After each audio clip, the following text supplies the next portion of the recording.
15 अक्टूबर 2021 ते कासमाबाद हैदराबाद नसीब नगर में मुख्तियारकार माजिद खासकेली हथां क़त्ल थी वियल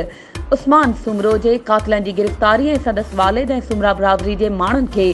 जेल में सज़ा ॾियारण जे ख़िलाफ़ दड़ो में रैली कढी एहतजाज कयो वियो आहे।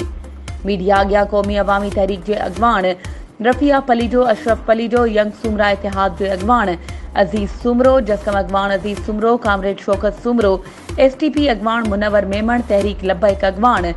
हाफ़िज़ एजाज़ सुमरो ऐं ॿिया सियासी समाजी वापारी सहाफ़ी अॻवाननि चयो त वॾे अफ़सोस जहिड़ी ॻाल्हि आहे जंहिंजे पुट खे शहीद कयो वञे ऐं संदसि वालिद ऐं बिरादरी जे माण्हुनि खे बेगुनाह जेल में सज़ा ॾियारी वई आहे ऐं कूड़ियूं FIR कटराए हिरासां कयो पियो वञे। असां chief justice of supreme court CM Sindh ऐं IG खां मुतालबो था करियूं त शहीद उस्मान सुमरो जे क़त्ल सां इंसाफ़ कयो वञे।